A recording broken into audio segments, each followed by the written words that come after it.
In a clearing in a small forest in France's Burgundy region southeast of Paris, a group of people are attempting to build a 13th century castle from scratch, utilizing only the local materials and tools available to builders in that time. There are no cement mixers or power tools. This is Guédelon, a typical French medieval château fort being built using the techniques, materials and rules of the 13th century. The people who work with these stones here, like the carpenters, all find it very interesting to be able to work manually without electrical machines and surrounded by lots of dust everywhere. They all find it very exciting to be able to accomplish their tasks in the way those were done in the old days. And they are also attracted by the fact that they really have to work as a team. The tree that gets cut is then chopped and eventually finds its place in the structure of the castle. And for that to happen, several people have to work together. Everyone finds this kind of cooperation very exciting. It was in June 1997 that the first stone was laid. The last stone is expected to be in place in around 2025, according to current estimates. The plans for Guédelon were drawn up by a contemporary French architect and based on a typical 13th century chateau from the reign of Philippe Auguste. The chateau will be constructed around 6 towers, 1 for each corner and 2 for the drawbridge, with the emphasis on defense against any marauders.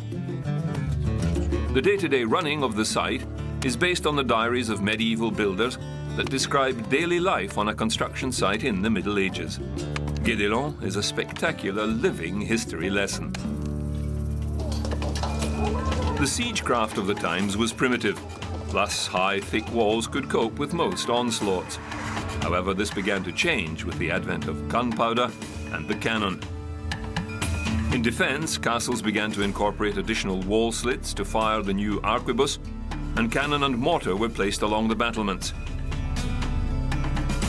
But very few, if any, medieval designs could withstand an attack with siege cannon. In 1414, Frederick I attacked the Friesack Castle and reduced it to rubble in 2 days with his cannon.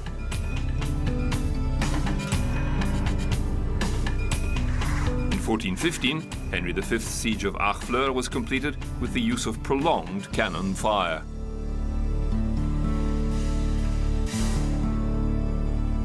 The walls of Constantinople were breached in 1453 with a lengthy cannon bombardment by the Ottomans.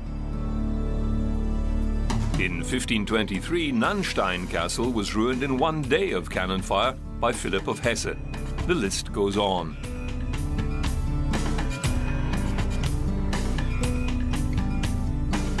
Engineers and designers were tasked to find new methods of countering this cannon onslaught.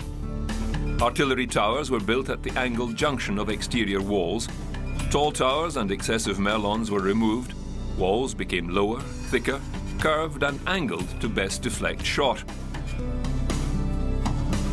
Earthworks were built up to help defend the exterior walls. The Italian castle at Sarzana is a good example of this later castle development. Henry VIII of England also built a fine example at Deal. In 1750 in the Netherlands, the Bourtange Star Fort is constructed and is probably the apex of cannon fortification.